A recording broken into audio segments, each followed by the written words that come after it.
তাদের দেখাশোনা করতে হবে, দেখতে হবে যে আমাদের মাদ্রাসায় গুণ 3টা আছে কিনা। যদি থাকে তাহলে এই মাদ্রাসার লেখাপড়া হবে সফল। গুণ 3টা না থাকলে এই মাদ্রাসার লেখাপড়া বিফল হতে বাধ্য। এই 3 গুণের কথা আল্লাহ পাক রব্বুল আলামিন আলোচ্য আয়াতে উল্লেখ করেছেন বলে তাফসীরের কিতাবে মুফাসসিরিনে কেরাম উল্লেখ করেছেন। সফল মাদ্রাসা শিক্ষা, সফল ইসলামী শিক্ষার 3 গুণের এক গুণ হলো ইসলামী শিক্ষার বৈশিষ্ট্য,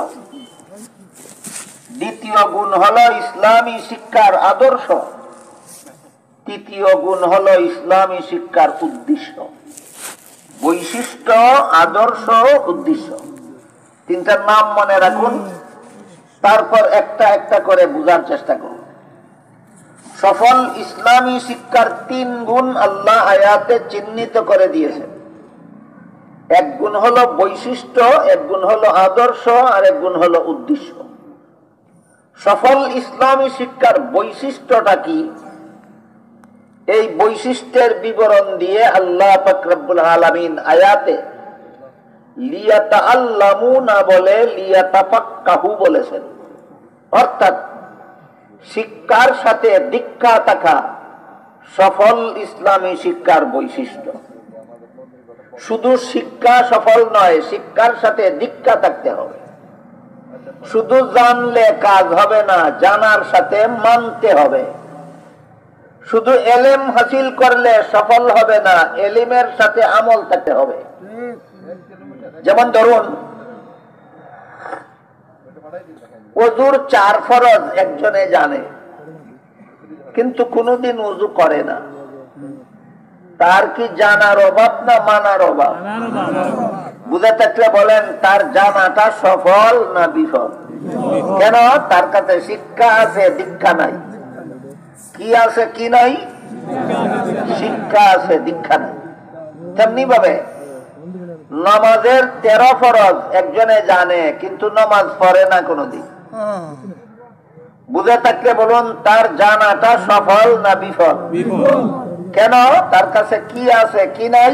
শিক্ষা আছে, দীক্ষা নাই। জানা আছে, মানা নাই। এলেম আছে, আমল নাই। শিক্ষা আছে, দীক্ষা নাই। এমন শিক্ষা বিফল হতে বাধ্য।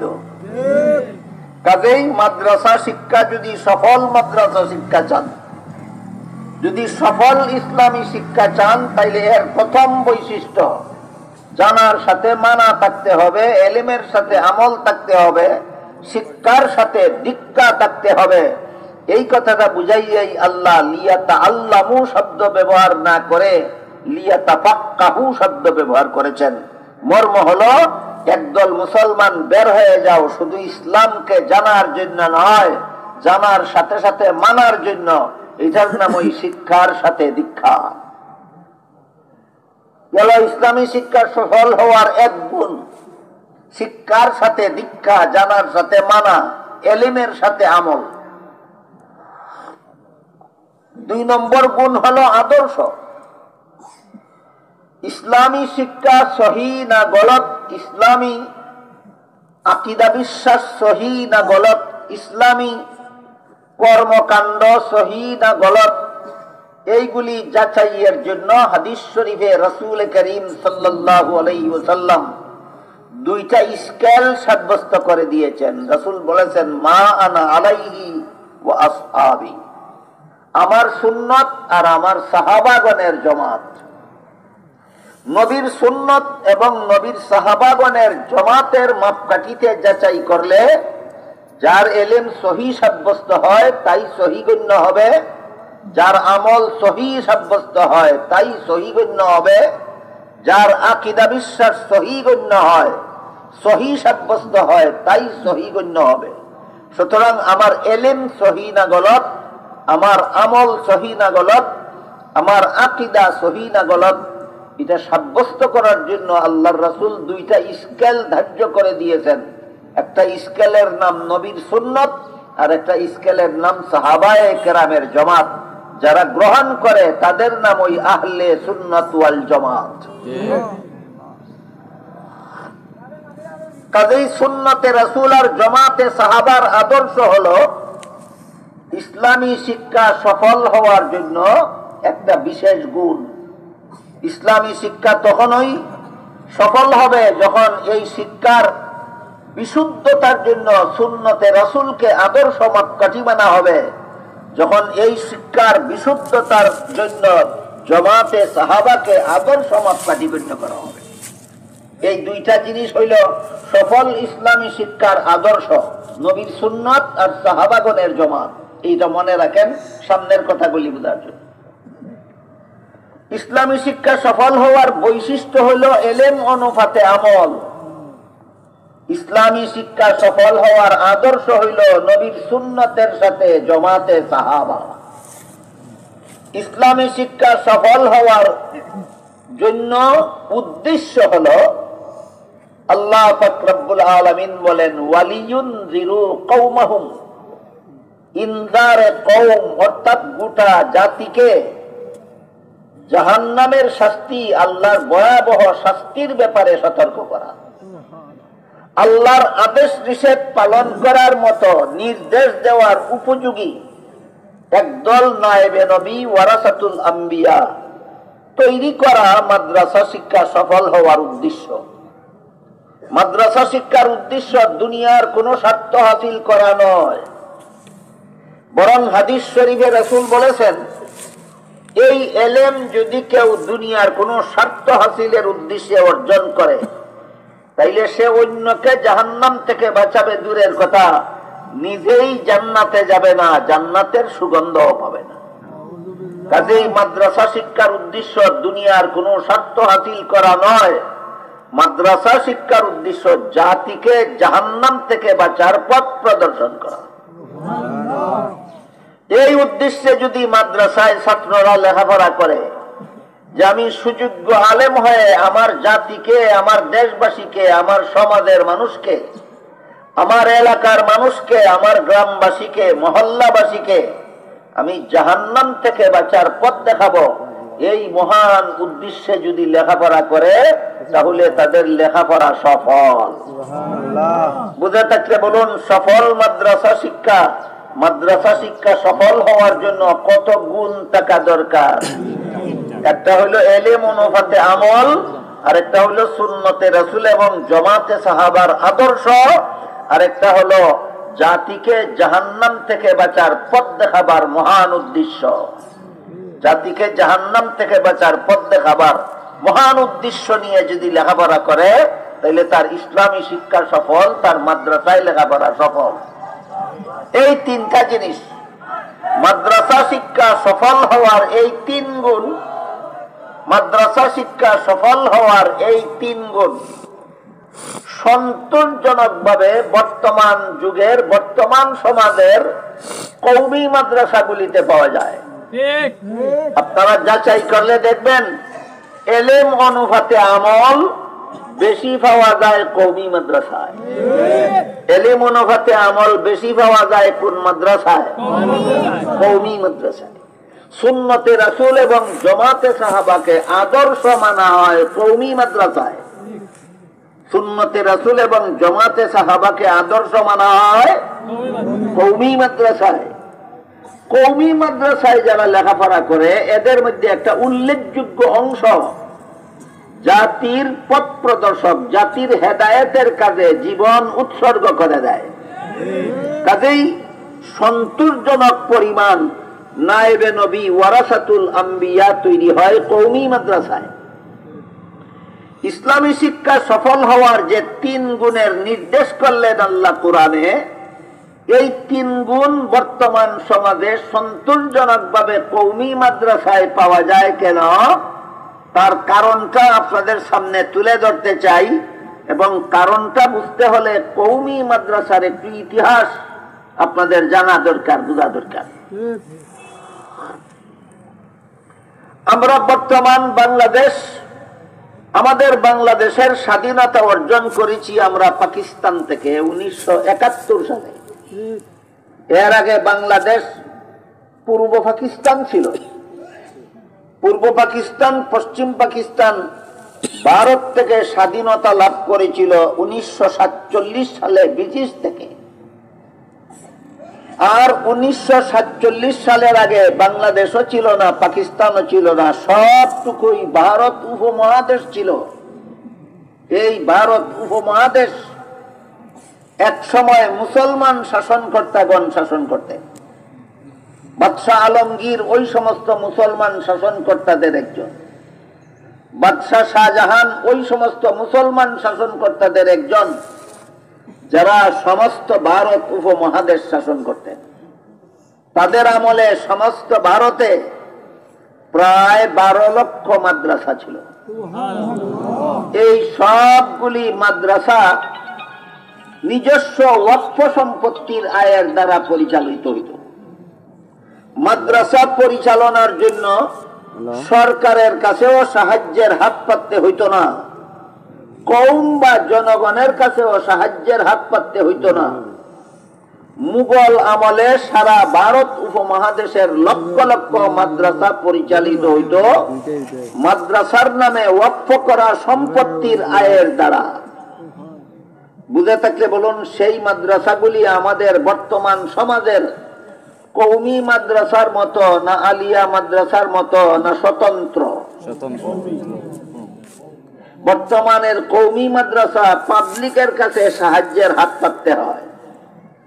বর্তমান সরকারি মাদ্রাসা সরকারি সাহায্য ছাড়া চলে না। তখনের মাদ্রাসাগুলি কওমের সাহায্যেরও দরকার ছিল না, সরকারি সাহায্যেরও দরকার ছিল না, নিজস্ব সম্পত্তির দ্বারাই চলত।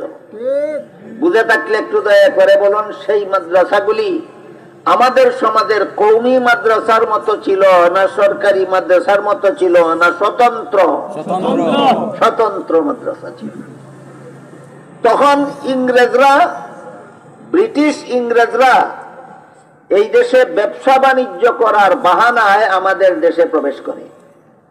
প্রবেশ করার পরবর্তী 100 বছরের ভিতরে চলে বলে কলে কৌশলে সমস্ত ভারত উপমহাদেশের শাসন ক্ষমতা মুসলমান শাসকদের হাত থেকে ছিনাইয়া দিয়ে যায়। আমাদের দেশের শাসন ক্ষমতা জুড়ে দখল করে গেল। চলে গেল ভারতের শাসন ক্ষমতা মুসলমানদের হাত থেকে খ্রিস্টানদের হাতে। ভারত উপমহাদেশের শাসন ক্ষমতা মুসলমানদের হাত থেকে এইভাবে খ্রিস্টানদের হাতে চলে যাওয়ার পর খ্রিস্টানেরা এই দেশের দেশবাসীর মুসলমানের ইসলামের যত ক্ষতি সাধন করেছিল, এর মধ্যে একটা ক্ষতি হইল এই যে এরা লক্ষ লক্ষ মাদ্রাসাগুলির নামে যত সম্পত্তি ওয়াকফ করা ছিল, সমস্ত সম্পত্তি ওয়াকফ বাতিল করে বাজেয়াত করে নিয়ে গেল। যেসব সম্পত্তি দ্বারা মাদ্রাসা চলত, এইসব সম্পত্তি ইংরেজ সরকারে জুড়ে দখল করে নিয়ে যাবার কারণে সমস্ত মাদ্রাসা বন্ধ হয়ে গেল। এই স্বয়ং সম্পূর্ণ মাদ্রাসার ইতিহাস এখানেই শেষ। সবগুলি মাদ্রাসা বন্ধ হয়ে গেল। এরপরে কলিকাতা এলাকার মুসলমানেরা ছিল সংখ্যাগরিষ্ঠ। কলিকাতা এলাকায় একজন বিখ্যাত বুজুর্গ আলেম বাস করতেন, তার নাম ছিল মুল্লা মাজুদ্দিন রহমতুল্লাহ আলাইহি। কলিকাতা এলাকার মুসলমানেরা মুল্লা মাজুদ্দিনের মাধ্যমে ইংরেজ সরকারের কাছে আবেদন করলো যে তোমরা আমাদের লক্ষ লক্ষ মাদ্রাসা বন্ধ করে দিয়েছ, সরকারি খরচে অন্তত কলিকাতায় একটা মাদ্রাসা প্রতিষ্ঠা করে দাও, যা সরকারি খরচে পরিচালিত হবে, যাতে অন্তত কলিকাতার মুসলমান ছেলেফেলেরা নিজেদের ইসলামটা শিক্ষা করতে পারে। এই দরখাস্ত মঞ্জুর করে লর্ড ওয়ারেন হেস্টিংস 1781 খ্রিস্টাব্দে সরকারি খরচে কলিকাতায় একটা মাদ্রাসা প্রতিষ্ঠা করে দেয়। মাদ্রাসার নাম দেয় কলিকাতা আলিয়া মাদ্রাসা। এখান থেকে সরকারি মাদ্রাসার ইতিহাস শুরু হয়। এখান থেকে কোন মাদ্রাসার ইতিহাস শুরু হইল? সরকারি মাদ্রাসার ইতিহাস শুরু হইল। পরবর্তীকালে কলিকাতা আলিয়া মাদ্রাসার অনুসরণে এই উপমহাদেশের যত অঞ্চলে যত মাদ্রাসা প্রতিষ্ঠিত হয়েছে, সরকারি খরচে প্রতিষ্ঠিত হয়েছে, সরকারি খরচে পরিচালিত হয়, এই সবগুলি মাদ্রাসাকে সরকারি মাদ্রাসা বলা হয়। এই সরকারি মাদ্রাসাগুলি যদিও ইংরেজ সরকার প্রতিষ্ঠা করে দিয়েছিল, কিন্তু ইংরেজ সরকার এই মাদ্রাসাগুলিকে কিভাবে ধ্বংস করার চক্রান্তে লিপ্ত হয়েছিল, এবার সেই কথাটা শুনুন। তখনকার ভারত উপমহাদেশের সবচেয়ে বড় আলেম ছিলেন শাহ আব্দুল আজিজ মুহাদ্দিসে দেহলভী রহমতুল্লাহ। শাহ আব্দুল আজিজ এই ইংরেজদের বিরুদ্ধে একটা ঐতিহাসিক বিপ্লবী ফতোয়া জারি করেছিলেন। ইতিহাসের পাতায় তার ফতোয়াটাকে বিপ্লবী ফতোয়া নামে আখ্যায়িত করা হয়েছে। তিনি ফতোয়া জারি করলেন সমগ্র ভারতে এই ইংরেজেরা আমাদের শাসন ক্ষমতা জুড়ে দখল করেছে, দখল করে আমাদেরকে পরাধীন করেছে। এই ইংরেজদের হাত থেকে স্বাধীনতা উদ্ধার করার জন্য মুক্তিযুদ্ধে ঝাঁপিয়ে পড়া সমস্ত মুসলমানদের জন্য ফরজ। সাথে সাথে তিনি উল্লেখ করলেন, ইংরেজ সরকারের বিরুদ্ধে দেশকে স্বাধীন করার জন্য যে মুক্তিযুদ্ধ চলবে, এই মুক্তিযুদ্ধে অংশগ্রহণ না করে একটা মুসলমানের জন্য বেঁচে থাকা হালাল হবে না। মুক্তিযুদ্ধে অংশগ্রহণ না করে বেঁচে থাকা হালাল হবে না। এই কথাটার কারণে ইতিহাসের পাতায় শাহ আব্দুল আজিজের ফতোয়াকে বিপ্লবী ফতোয়া নামে আখ্যায়িত করা হয়েছে। তখনকার উপমহাদেশে মুসলমানের সংখ্যা ছিল 10 কোটি। শাহ আব্দুল আজিজের ফতোয়ার ভিত্তিতে 10 কোটি মুসলমান যার যা আছে তাই নিয়ে ইংরেজের বিরুদ্ধে মুক্তিযুদ্ধে ঝাঁপিয়ে পড়ে। সমস্ত মুসলমানেরা মুক্তিযুদ্ধে ঝাঁপিয়ে পড়ে। কাজেই এই যুদ্ধে কলিকাতা আলিয়া মাদ্রাসা পড়ুয়া ছাত্র শিক্ষকরাও সক্রিয়ভাবে অংশগ্রহণ করে। 10 কোটি মুসলমানের মধ্যে কলিকাতা আলিয়া মাদ্রাসার উস্তাদগণ আছেন কিনা? 10 কোটি মুসলমানের মধ্যে কলিকাতা আলিয়া মাদ্রাসা পড়নেওয়ালা ছাত্ররা আছে কিনা? তারা সবাই এই মুক্তিযুদ্ধে অংশগ্রহণ করে। যখন ইংরেজ সরকার দেখলো আমরা সরকারি খরচে মাদ্রাসা প্রতিষ্ঠা করে দিলাম, আমরা সরকারি খরচে মুসলমানদের মুসলমানি শিক্ষার ব্যবস্থা করে দিলাম, আমাদের বিরুদ্ধেই আমাদের মাদ্রাসায় পড়ে আর আমাদের বিরুদ্ধে যুদ্ধ করে, দাঁড়াও 12টা বাজায়। এই ব্যবস্থা নিল ইংরেজ সরকার। কলিকাতা আলিয়া মাদ্রাসাকে 12টা বাজাবার জন্য ইংরেজ সরকার বহুমুখী চক্রান্ত গ্রহণ করল। এর মধ্যে একটা চক্রান্ত হইল, কলিকাতা আলিয়া মাদ্রাসার পাঠ্য তালিকার থেকে হাদিসের কিতাব রহিত করে দিল, তফসিরের কিতাব রহিত করে দিল। মাদ্রাসায় পড়ো, হাদিস তফসির পড়ার সুযোগ বন্ধ করে দিল। বলেন মাদ্রাসায় পড়বে, কোরআনের তফসির পড়বে না, হাদিস পড়বে না, এই মাদ্রাসায় পড়ার কোনো সারমর্ম থাকে? এই মাদ্রাসায় পড়ার কোনো ভ্যালু থাকে না। 2 নম্বর ব্যবস্থা গ্রহণ করলো, কলিকাতা আলিয়া মাদ্রাসার প্রতিষ্ঠার শুরু থেকে একাধারে 26 জন প্রিন্সিপাল নিযুক্ত করলো খ্রিস্টান। কলিকাতা আলিয়া মাদ্রাসার প্রথম প্রিন্সিপাল খ্রিস্টান, দ্বিতীয় প্রিন্সিপাল খ্রিস্টান, তৃতীয় প্রিন্সিপাল খ্রিস্টান, চতুর্থ প্রিন্সিপাল খ্রিস্টান, এইভাবে 26 জন। বলেন একটা মাদ্রাসার প্রিন্সিপাল পদে যদি ধারাবাহিকভাবে 26 জন খ্রিস্টান যদি মাদ্রাসার প্রিন্সিপালের পদে বসে, এটা আরো ইসলামী শিক্ষা হিসাবে টিকতে পারে? এই গেল 2 নম্বর চক্রান্ত ইংরেজ সরকারের কলিকাতা আলিয়া মাদ্রাসাকে ধ্বংস করে দেওয়ার জন্য। 3 নম্বর চক্রান্ত যা গ্রহণ করলো সেটা হইল, সরকারে আইন পাস করে নিল, যারা আরবি ভাষায় লেখাপড়া করবে, যারা ফার্সি ভাষায় লেখাপড়া করবে, যারা উর্দু বা বাংলা ভাষায় লেখাপড়া করবে, সরকার এদেরকে শিক্ষিত বলে গণ্য করবে না। একমাত্র ইংরেজি ভাষার মাধ্যমে লেখাপড়া করলে সরকারে শিক্ষিত গণ্য করবে। এই আইন পাশ করার মাধ্যমে কলিকাতা আলিয়া মাদ্রাসা পাশ করা আলেমগণকে অশিক্ষিত সাব্যস্ত করে দিল। কলিকাতা আলিয়া মাদ্রাসাকে পঙ্গু করার জন্য এতগুলি ষড়যন্ত্র এবং চক্রান্ত গ্রহণ করলো ইংরেজ সরকার।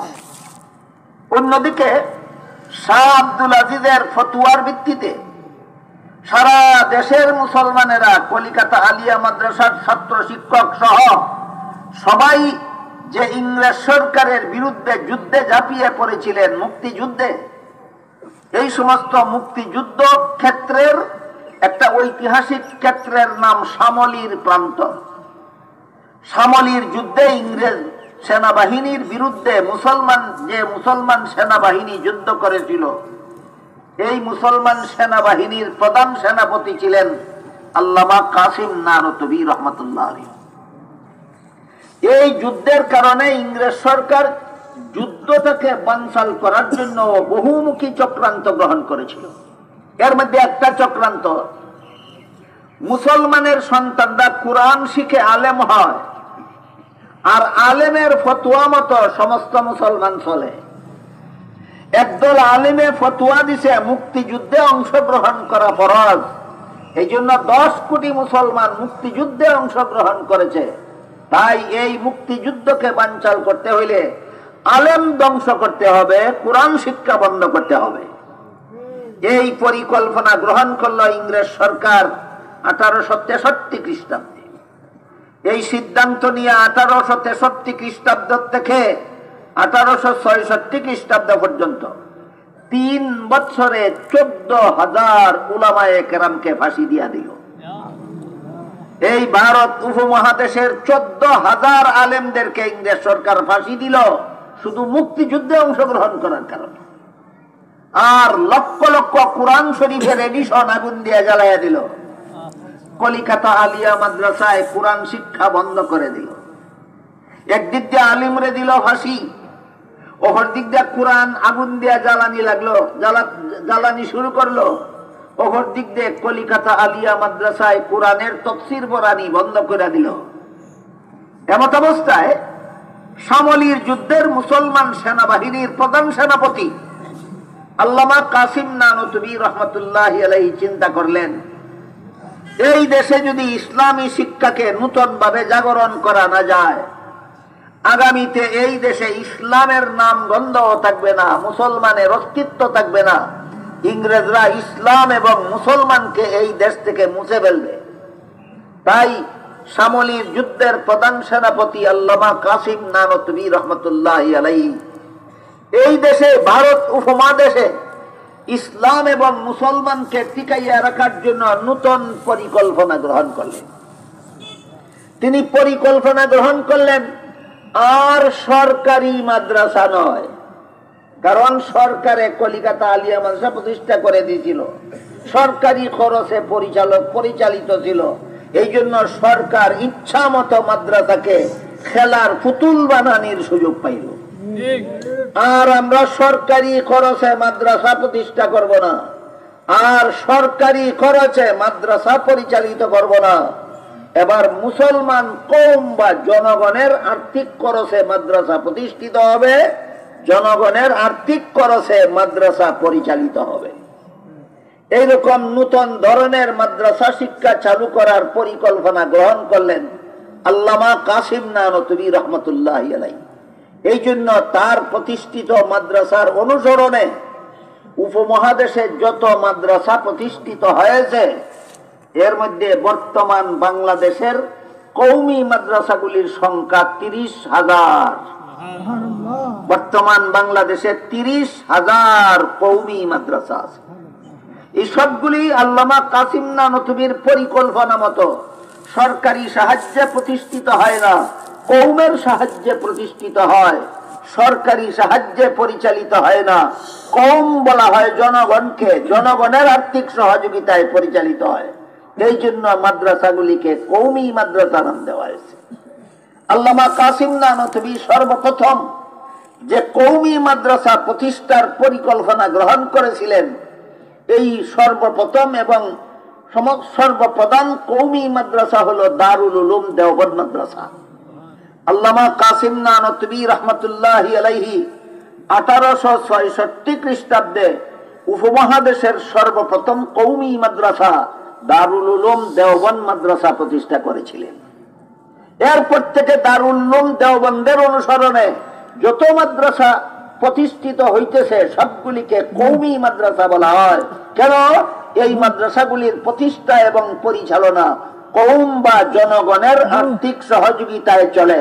এই জন্য মাদ্রাসাগুলিকে কওমি মাদ্রাসা বলা হয়।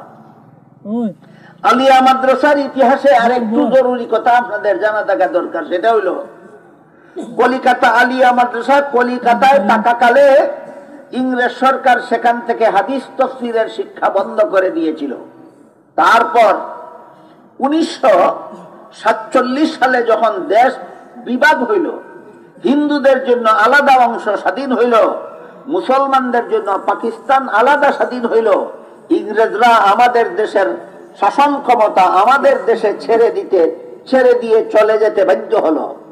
তখন দেখা গেল কলিকাতা আলিয়া মাদ্রাসা পাকিস্তানের অন্তর্ভুক্ত না হয়ে হিন্দুস্তানের অন্তর্ভুক্ত রয়ে গেছে। এই জন্য আবার নতুন ভাবে আন্দোলন করে কলিকাতার আলিয়া মাদ্রাসাকে ঢাকায় স্থানান্তর করা হয়। 1947 সালের পর বর্তমান ঢাকা বক্সিবাজারে বাংলাদেশের সমস্ত আলিয়া মাদ্রাসার প্রধান মাদ্রাসা ঢাকা আলিয়া মাদ্রাসা নামে যে মাদ্রাসাটা আছে, এটাই কলিকাতার থেকে ঢাকায় স্থানান্তর করা হয়েছিল। বুঝা থাকলে বলেন, বর্তমান ঢাকা আলিয়া মাদ্রাসা ঢাকার প্রতিষ্ঠিত না কলিকাতার থেকে স্থানান্তরিত? বর্তমান ঢাকা আলিয়া মাদ্রাসা ঢাকায় প্রতিষ্ঠিত নয়। এটাই কলিকাতার 1781 খ্রিস্টাব্দে কলিকাতায় যে আলিয়া মাদ্রাসা প্রতিষ্ঠিত হয়েছিল, ওইটাই 1947 সালের পর ঢাকায় স্থানান্তর করার পর নামের মধ্যে সামান্য পরিবর্তন এনে নাম দেওয়া হয় ঢাকা আলিয়া মাদ্রাসা। যতদিন কলিকাতায় ছিল ততদিন নাম ছিল কলিকাতা আলিয়া মাদ্রাসা। যখন থেকে ঢাকায় স্থানান্তর করা হলো তখন থেকে নাম হলো ঢাকা আলিয়া মাদ্রাসা। দারুল উলুম দেওবন্দ মাদ্রাসা প্রতিষ্ঠা হয়েছে 1866 সালে, আর কলিকাতা আলিয়া মাদ্রাসা ঢাকায় স্থানান্তর করা হয়েছে 1947 সালের পর। ইতিপূর্বেই দারুল উলুম দেওবন্দ মাদ্রাসায় সিহাসিত্তার হাদিসের প্রসিদ্ধ 6 কিতাব পাঠ্য তালিকার অন্তর্ভুক্ত করা হয়েছে। তাই কলিকাতা আলিয়া মাদ্রাসা ঢাকায় স্থানান্তর করার পর ঢাকা আলিয়া মাদ্রাসাতে দারুল উলুম দেওবন্দ মাদ্রাসার অনুসরণে হাদিসের প্রসিদ্ধ 6 কিতাব আবারও আলিয়া মাদ্রাসায় পাঠ্য তালিকাভুক্ত করা হয়।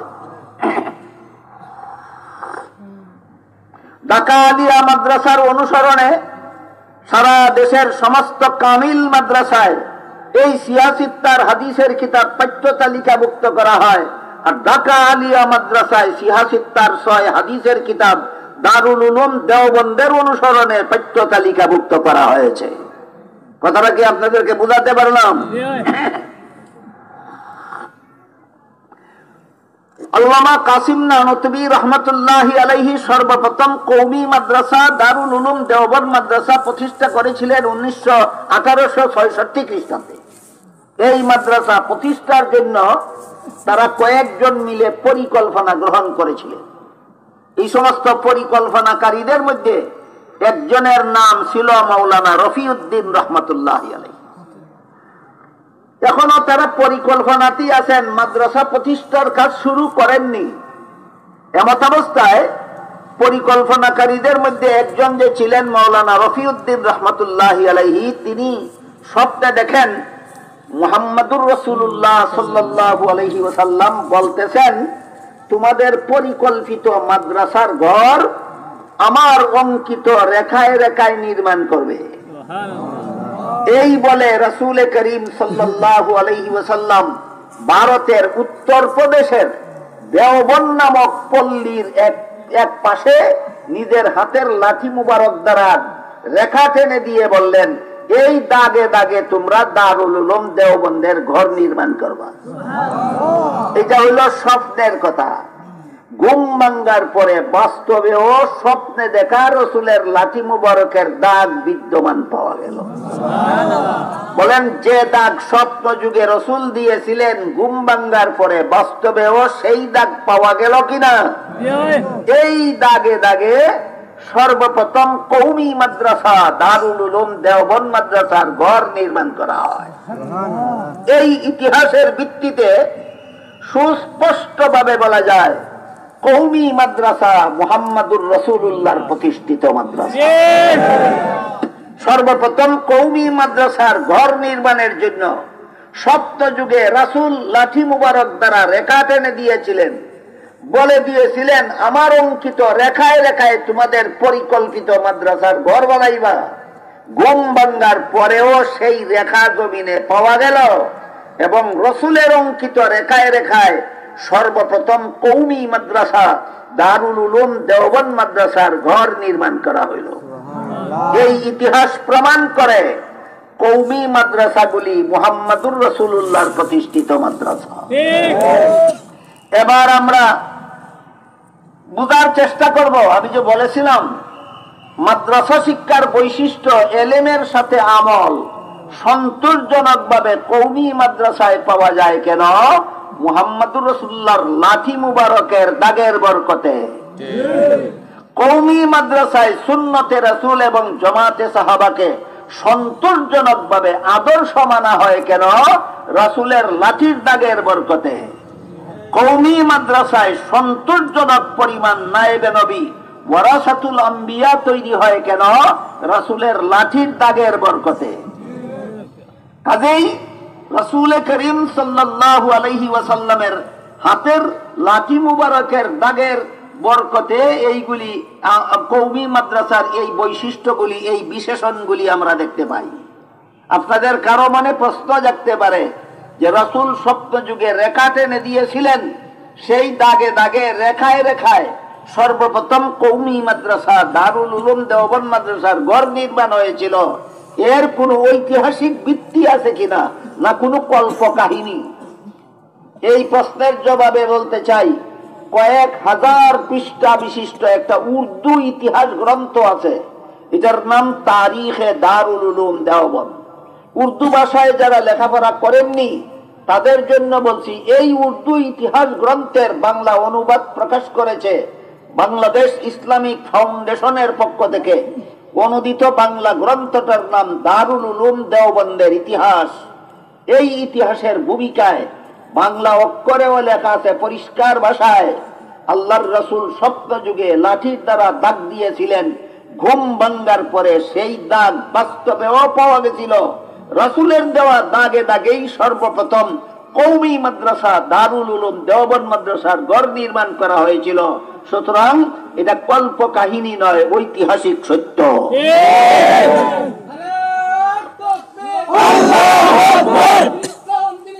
জিন্দাবাদ জিন্দাবাদ